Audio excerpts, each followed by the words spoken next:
not everybody on the Etc team, but myself and a lot of people on the Etc team are not doing well when they come in. Like, there's people that are like their career's solid and they're like doing okay. But that's not the demographic of people that normally sit across the table at the coffee shop for me, right? And so in order to stay out of depression, so that's what I would say why that is important. So like earning some money, so you have like some pocket money and some money to pay for your sober living is really important. But because it's so easy to fall into a funk, because there are so many feelings and emotions, it's too easy to fall into a depression. And so if you're not up and about and doing things at least some part of the day, I've just seen people go too far down. So that's why I feel that it's important. And a sense of accomplishment, but like sobriety is an accomplishment at the beginning. Like you got 24 hours, strong work, go take a nap. So I know that like our theories on that are different, and that's okay.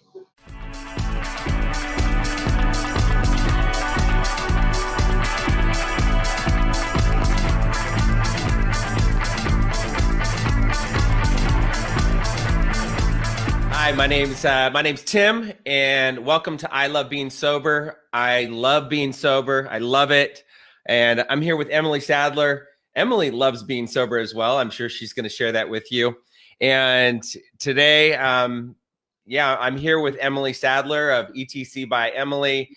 And Emily and I go way back. I remember when I first got sober. I think, Emily, you were 2 or 3 years sober. We used to go to Prince of Peace 3 or 4 days a week, and you sat at the same table with the same women every single day. And I think I sat at pretty much the same table. And it's been just so amazing to see where you were to where you are today. And you started ETC by Emily. And the title of the show today is From Addiction to Bright, Shiny, and Happy, which the slogan of ETC by Emily includes bright, shiny, and happy people, which is awesome. And I can't wait to talk about that and how your life has transformed. And first, Emily, welcome to the show. Thank you so much for being here today. Thanks for having me.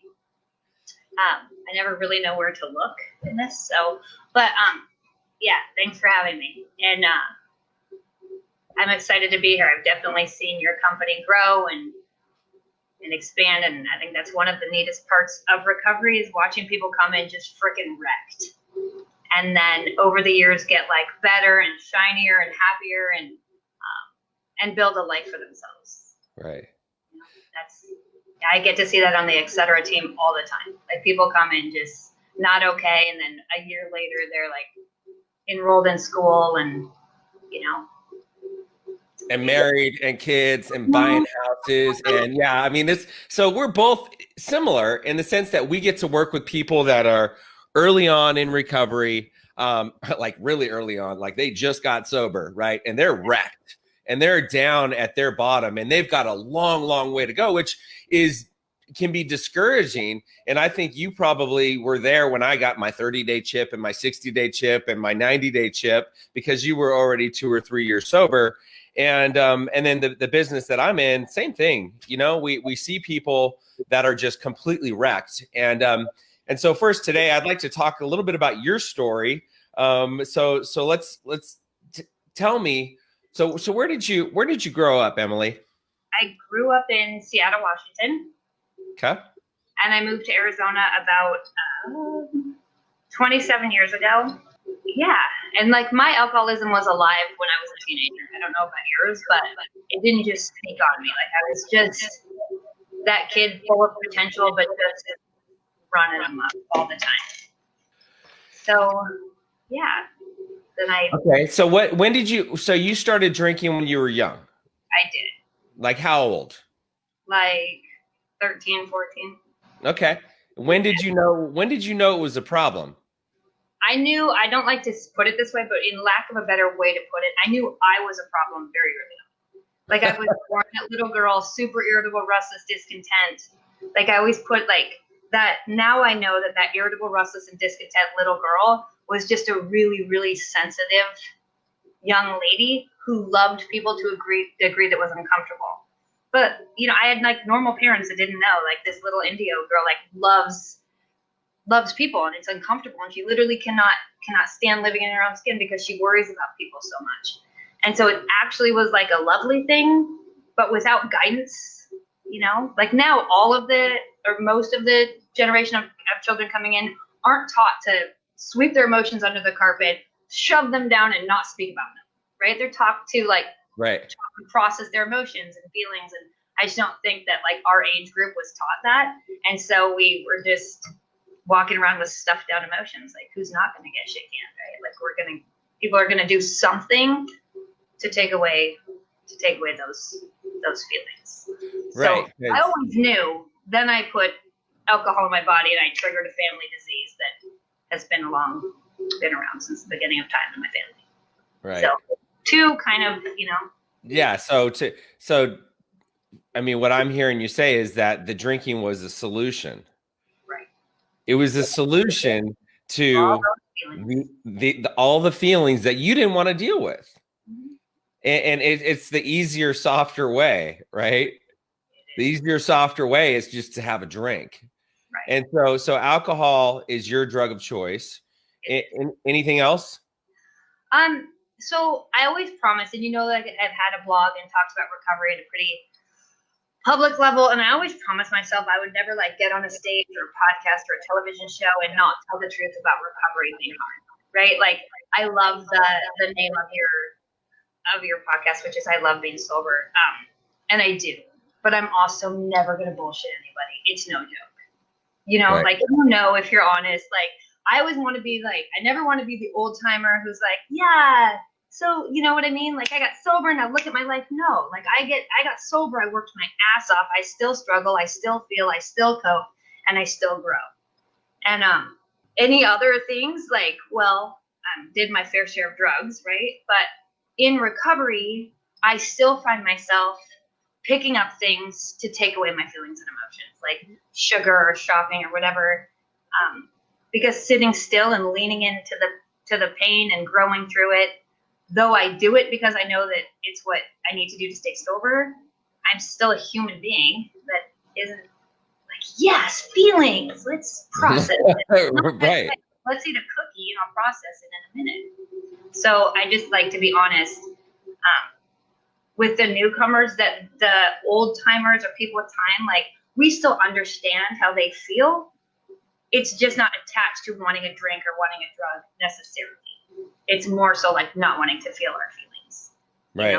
We have solutions because we have 12 steps, but I no longer attach my feelings and emotions to wanting a drink. But there's still a part of me that's like, how can I? Well, yeah,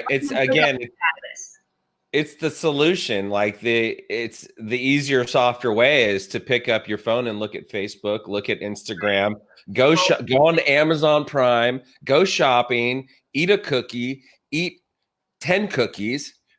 Right. You know what I mean? Like go exercise for 3 hours. I mean, it's like these are all ways that we can take our mind away from the feelings and the issues and the things that we have to deal with, which is why there's lots of ways to address and work through those feelings, but we have to work through them eventually. Yeah. And I know that you probably found that like I'm not willing to sit in discomfort as long as I was in the beginning, or even in my first 10 years of recovery. Like I'd sit in the mud for a while before I'd like pick up the phone or work a step or like, phone a friend. I'd sit in it for a while, and now it's just not, that just doesn't work for me anymore. So like jumping into the solution way sooner than I used to. And it's the same recipe. The recipe for my recovery hasn't changed. It's the same thing. Like when I'm in the mud, you know what I mean? It's because I'm trying to control something like the 12 steps did say. Right. Because I want to be in control. I want things to happen the way that I want them to happen. And I know that acceptance is the answer to all of my problems, right? It's like if I'm trying to control this election, like all I'm going to do is create anxiety, fear, restlessness, irritability. I like even eating, and you'll hear me reference eating because sugar is I can't eat sugar. And there's no like, oh, maybe I can just have one, like but the delusion of me being able to eat one, like I'm trying to control my feelings by eating one, and the delusion that I can then control it is the same exact thing as mine. Right. So I'll do it with other things. So why did you decide to get sober? Don't go to jail for it. What happened? Sober.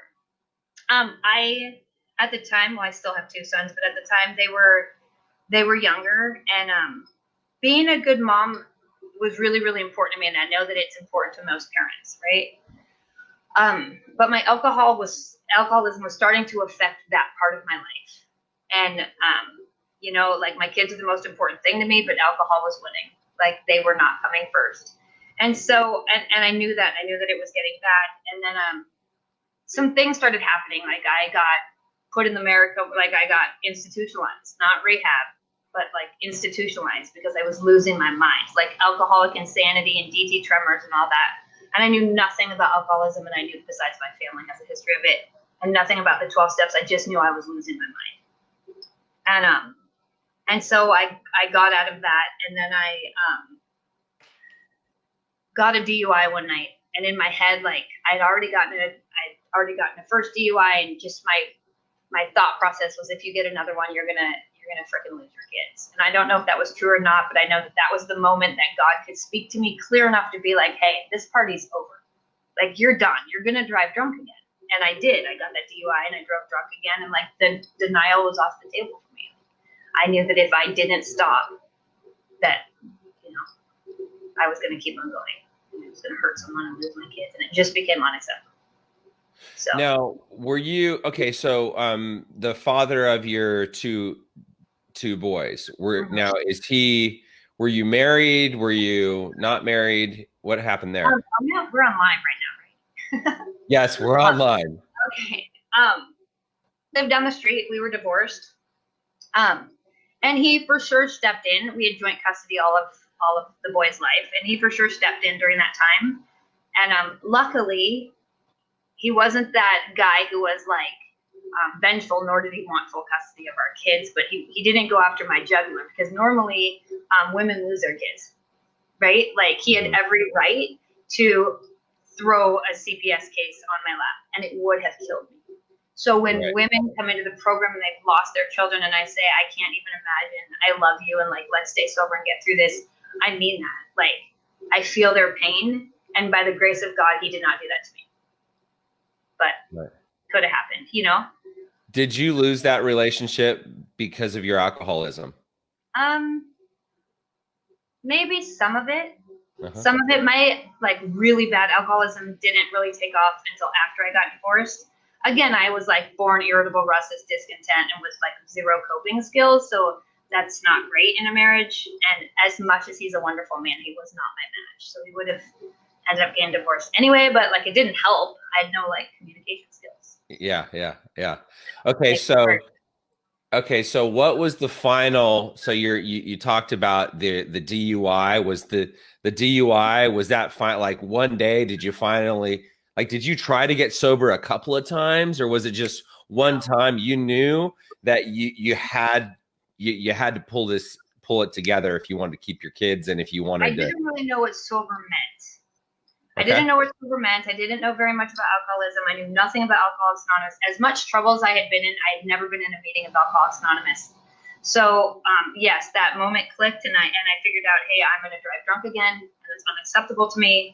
And you've heard my story where I walked down the street, and there was an old timer on my street, and I knocked on her door, and I was like, I need help. And she listened to me, and there was no babying or any of that. And she just said, I'll pick you up in the morning, and if you're ready to get sober, I'll show you how to do it. And she took me to AA, and she sat me next to her for like a year.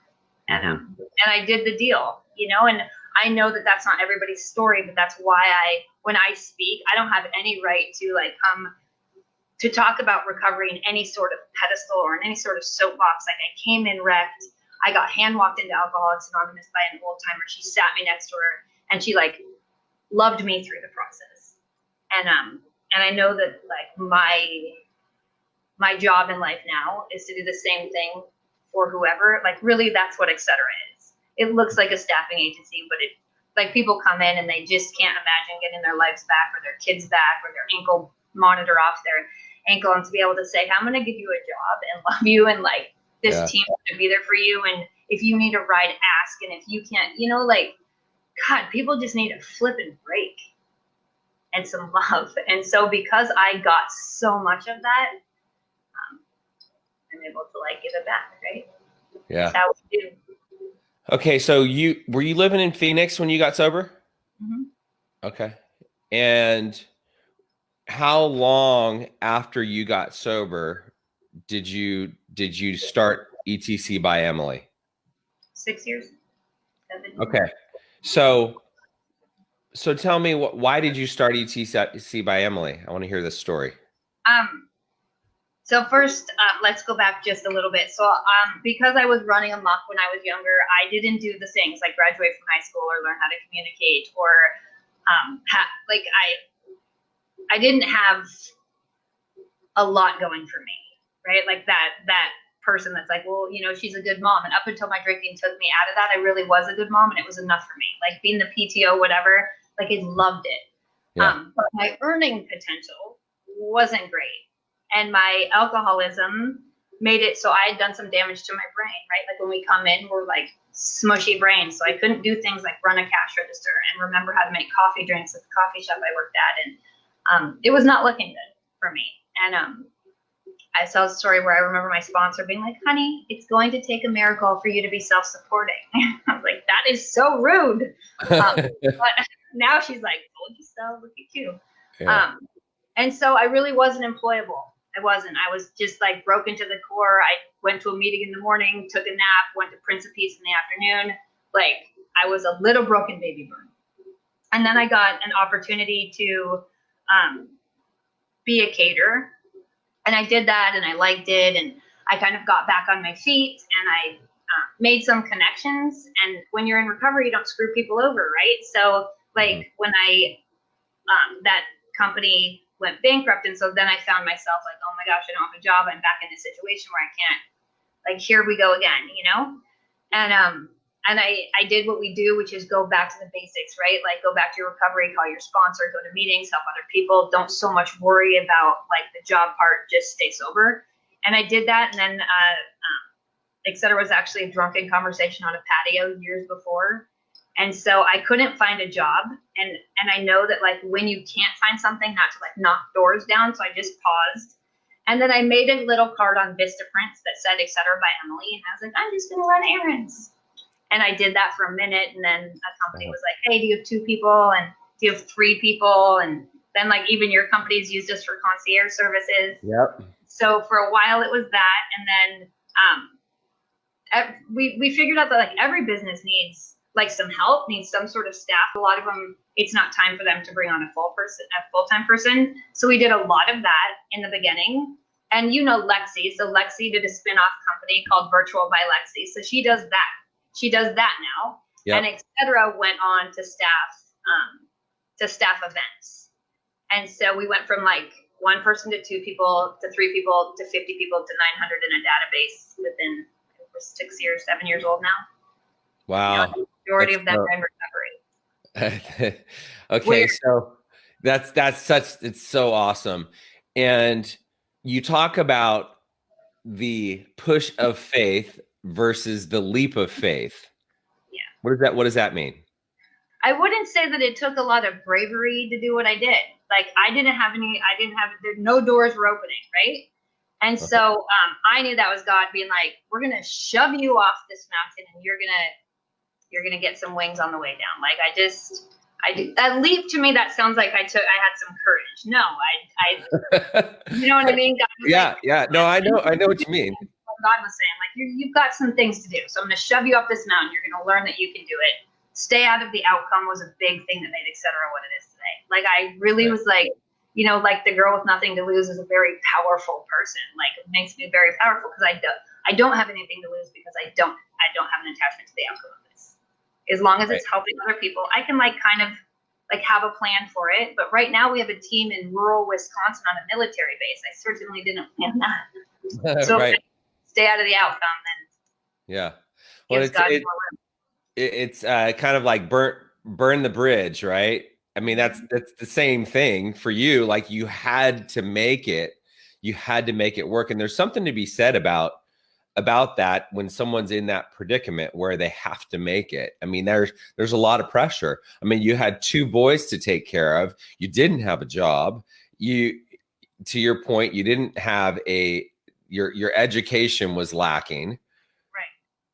So you had to figure it out, and you did. Yeah, and as you know, like I have an entrepreneurial friend right now, and he just started a business, and he's kicking ass. And in the beginning, it's super overwhelming, right? Because you're growing, and you don't have help, and it's like the only way that you could ever fail is by giving up. Like just keep going, keep going. When you're starting a new business, be willing for it to become what it's meant to become, but don't throw in the towel because it's hard, as you know. Starting a business is no joke. Yeah, don't throw in the towel. And I would say, like with the pandemic, like that was a perfect example of, it's just like, okay, what are we going to do differently? What do we need to clean up? How can we continue moving forward and continue providing service and helping people? Because we're both in the business of helping people. Yeah. And I don't know about you, but mine came to a pretty dead halt. I'm in the event industry. So like when they said no events over 50, we were like, okay, we just lost our spring season. And so I just had to be like, you know what? We've always been fine. Bills have always gotten paid, but it is why we're in a truck stop in rural Wisconsin. Because when that opportunity came in, I was like, what? All right. Yeah. Yeah. Turn it over. Right. Now, why would you say that your company grew? I mean, you said you have over 900 people on your roster now. And I think it's been even higher than that, right? Yeah. And we have like 300 active. Like I found 300 active in each city is like what can be handled. Mm-hmm. And you're in Las Vegas, Phoenix, Wisconsin. That's it right now. Okay. Those are the 3 teams. Right. Okay. So, what would you say is, so I have my opinion on this, and I'm sure you have your opinion on this. What is the importance of a person early in recovery having a job or some other purpose, even if they have family that can take care of them financially? Is it important for a person to have a job or some sort of a purpose while they're early in recovery? So not everybody on the Etc. team, but myself and a lot of people on the Etc. team are not doing well when they come in. Like, there's people that are like their career's solid and they're like doing okay. But that's not the demographic of people that normally sit across the table at the coffee shop for me, right? And so in order to stay out of depression, so that's what I would say why that is important. So like earning some money, so you have like some pocket money and some money to pay for your sober living is really important. But because it's so easy to fall into a funk, because there are so many feelings and emotions, it's too easy to fall into a depression. And so if you're not up and about and doing things at least some part of the day, I've just seen people go too far down. So that's why I feel that it's important. And a sense of accomplishment, but like sobriety is an accomplishment at the beginning. Like you got 24 hours, strong work, go take a nap. So I know that like our theories on that are different, and that's okay. Yeah. I'm a big fan of like go to a meeting and take a nap and do a little work. Right. It doesn't have to be, you don't have to go out and get a new career necessarily. Right. You don't need to go out and get that. I mean, because I've seen this before where people are like, I need to go, no, that job's not good enough for me. I mean, I can't, I know I can't string together 30 days, but I need a high, I'm highly intelligent. I'm educated. I've made a ton of money before, and this job's not good enough for me. Yeah. And I've seen that, and I don't know, and you've probably seen that. And it's like, no, you just need a job. Yeah. And to be humble. Like a lot of that, like, you know what I'm saying? Like this, it's a lot of people come across the etc. line, and I'm like, I think they might just be here to like learn to be humble, learn to wash a dish, and that's okay. And, you know, like your point in the beginning of recovery is to like not die. So if you're shooting for something bigger, that's awesome. But like, let's stabilize, you know, and stay alive long enough for cool stuff to happen. And so, like, I'm always like, easy does it. Chill. Takes a minute. It takes a minute. I mean, I have my experience with that. I mean, I drove for Uber. I mean, it was like the best thing I ever did. I mean, I drove for Uber while I started Camelback Recovery. I was going to school. I was getting my master's. I was doing admissions. I was the house manager, and I was driving for Uber. And it was like the driving for Uber was the best thing ever because you don't really have to think very much. I mean, you're just like driving around with people. Some of them, yeah, and some of them needed help. That's a good example of why we stay sober sometimes when we run across people who aren't.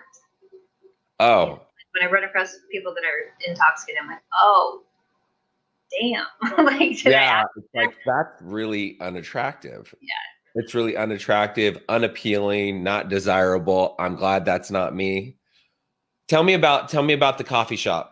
Tell me about your Wednesday coffee shop meetings. What happens? How did that come about? Why did you start doing the coffee shop meetings? And so, like, literally magic happens at the coffee shop. It's why I stay in this, even on days it's frustrating, even on days I don't make any money, because I get to see like direct connections come in where I'm like, oh my god, like, had that not happened that day and them not met at that moment, that person wouldn't be changing the world or whatever. And so, like, seriously, like, random cool miracles happen on Wednesdays. But we decided to meet at a coffee shop because, one, we needed to meet the team in person. I would say 90% of the Etc. team has met me. And we do that, one, because, like, I love them and I care about them and I want to know them no matter how big we get. And two, I want to make sure that their hair is not purple, right? And so there's a few reasons why. Like, I want to see your eyes. I want to see that you're okay. And a lot of times the team, even if they didn't relapse, like, I just can tell something's wrong with them. And if I can pull them aside and like talk about it, even if it's for 5 minutes and they know that like they're cared about, then it just gives us all an opportunity to see each other and love each other. It's also where they get paid, which gives everybody motivation to come to the coffee shop. And we do interviews on the same day. So who needs an office, right? It's 2020. That's true. What we use the coffee shop for. Yeah, that's true. It's fun. You should come in sometime and say hi. I will. I'll put it on my schedule. I'd love to come by. I'm sure a lot of magic happens at that coffee shop. I mean, it's like, I know, we see some people that are early in recovery, and there's a lot that happens both for me and for the people that I'm sitting across from. Yeah. A lot of like, holy crap moments. Now, would you consider the work would you consider that service work? I feel like my whole point of being service work, like, I'm making money. So service work in the idea of the 12-step programs, absolutely not. Right. With that being said, I am on this planet to be of service. And I know like everybody has their thing, right? But I know between God and I that is the only reason I'm here. That's it. Like, go be of service in whatever capacity. And so service, but it's, I also make money off it. So the way that I balance that out is the second that money comes before service, the party's over. And I say it all the time. Our primary purpose is to help other people, etc. And if we get off balance with that, God usually pops me in line, but it's unacceptable to me. Money cannot come first. Well, it's to your point, it's helping other people, being and so I kind of think about that in my business as well. It's like, we're here to help people. We're also making money, but we've got to make decisions and do the next, just call it the next right thing. Doing the next right thing. If I don't do the business part of my business, then there will be no work for me to cut the paychecks to be of service to people, right? And so sometimes when I have to make a business decision that like is the best for the whole, I have to remind myself of that. Like what makes Etc. Service, yes, is the love and the family and all of that, but the fact that I cut continual paychecks every Wednesday is also helpful. So to remember, I still have to sell and I still have to do business-like stuff. Right. It's you know, a successful business is happy customers, happy clients, and you make a profit. You have to make money if you want to pay your employees and pay your bills and stay in business. Yeah. There's and you probably know of something, but I always thought that there should be like a networking group and a support group for people in recovery, in the recovery industry, because it can get mucky. I've seen a lot of people lose their recovery because they put recovery work outside of the rooms before their recovery. It's a fast way to relapse. Oh, I see that. I mean, working in the treatment industry is, I see it all the time. I mean, I've had house managers that have said, well, I'm of service all day long. And it's like, no, doing your job is not being of service. Doing your job is not working in a 12-step program. Working a 12-step program means you have a sponsor, you're working the steps, you're going to meetings, you have sponsees that you're working with, you're taking people through the steps, you're doing 12-step work. And that doesn't have anything to do with being a house manager or being or working in the industry. I see it all the time. And you see people that are burned out, like other treatment professionals, not even house managers. I'm talking just people that work at treatment centers and so forth. It's, you know, the burnout rate is really high. And if people don't take care of themselves. So a lot of times people from the Etc. team go to work in recovery because that's like the next step, right? Etc. is, as you know, on-call work. It's not consistent. There's no hours promised. You get a work order, you say yes. And so when it's time to get more consistent work for them, they go and do that, and then sometimes work a little bit for Etc. And I see them come in working overnights somewhere, and I see them spinny, and I see them tired, and I see them working too many hours, and I can almost call it. Where I'm like, okay, reel it back in. So that's been a frustration for me. Just because they care and I want them to take it. Yeah, we care and we see it happen, and everybody's on there. You know, on one hand, everybody's on their own journey. God's in control. I'm not in control. I'm going to do the next right thing. I'm going to be an example. I know you're going to do the next right thing. You're going to be a good example. And it's kind of like I'm the rock. You're the rock. And I'm not a rock. And that's like I said in the beginning, like, it's so important that I don't become some like shiny bright example of recovery, because there are days I can't get out of bed still, right? There are days I still suffer with the disease of alcoholism. I just know the solution now. And so in order for me to sit across the table for someone with an ankle monitor on, who has lost their kids, who has felonies, who doesn't imagine them getting their life back together, I have to remember what it was like, right? And I have to share my stories of current struggle. And so I just said that it's important that people know, like, there's no like heavy hitters in Alcoholics Anonymous. We're all just you know what I mean? Yeah. We're all in this. We all have struggles. That's part of being a human being. Yeah. And experiencing your feelings and walking through your feelings, right? Yeah. So from addiction to bright, shiny, and happy, what does that mean to you? So first of all, you saw me, like, even it took about 5 years for me to even brighten up a little. Like, I struggled my first 5 years. And so a lot of that is when you get into recovery, even in the beginning of recovery for a lot of people, like, they start to like stand up taller and get a little brighter and like be able to get up in the morning, and you'll hear them be like, oh my God, I'm doing things that I haven't done in years. And so, what that means, that I get that a lot from my clients. They're like, God, how do you find such amazing people? And I'm like, they find each other. Like, I don't, you know, but they are bright, shiny, and happy because they've gotten a second chance at life and they're not high or drunk. So as contract laborers go, which kind of has like this, like stereotypical, like, oh, you use contract. Well, mine are like bright, shiny, happy, grateful, willing, you know, have the tools of the program. That's what gives them. You would think that it would be the opposite, but it's what gives them. It's what keeps the Exeter team in front, right? Is willingness and gratitude, health. They're decently healthy, right? Because they're not partying at night or doing any of these things. Right. So that's where they get from. And a song. There's a song. Bright, shiny, happy people. I don't even remember. I heard it once and I was like, how did you come up with that? I switched the word and then took it. How did you come up with that slogan?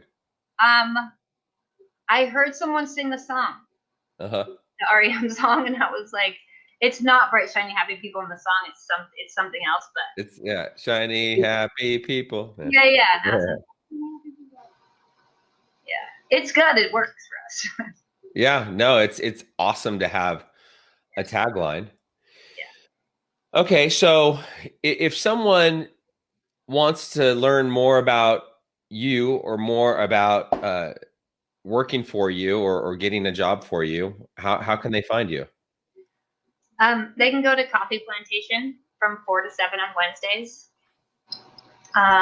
They can go to Etc. by Emily, so that's etcbyemily.com. Our website tells all about us and what we do, and people can apply there. And my phone number's on there. Or they can like my Facebook page. But the coffee shop is the fastest way. Like if someone's like, oh, I really want a job, going into the coffee shop's the fastest way to get on the roster. And we are hiring. Like I expected that we would be, like we'd have some work and the spring brides would want to get married in the winter, but I did not expect to get crushed. Like we are just as busy as we have been every other year, if not more so, which is awesome. Yeah, tell me about that. What are you seeing as we're headed into the fall? Because normally as we head into the fall, things pick up for you, right? You're a little bit slower in the summer because we're in Arizona. It's really hot in Arizona. People typically aren't having lots of outside events in Arizona. And so now we've made it through the summer. We're working our way through this pandemic. What does the future look like for Etc. by Emily? So like I said, we took a government contract in Wisconsin. And so we're still providing service staff just to the cafeteria on the base, which is a different scope of work than we normally do, but it's keeping people employed and making pretty good money. We have I think it's like 54-day event, which is a Christmas drive-through. There's one in Glendale and there's one in Tempe, and it's like a big production. They do it every year, but my guesses are it's really gonna be huge this year because families still need to do wonderful things, right? But there's COVID.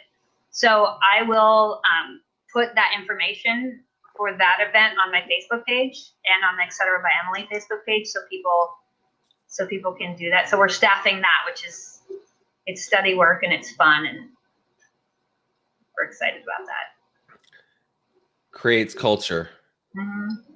Yeah. The big events are on hold for sure. Like our galas for 500 people that because people use a lot of staff. Hopefully Barrett Jackson will happen. Hopefully the Open will happen.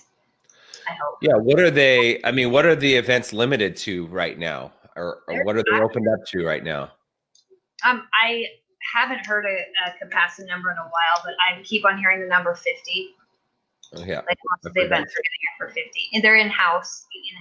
It's just shifted a little bit. Weddings that were 200 are now 50, and then zooming people in from out of state. Right. Yep.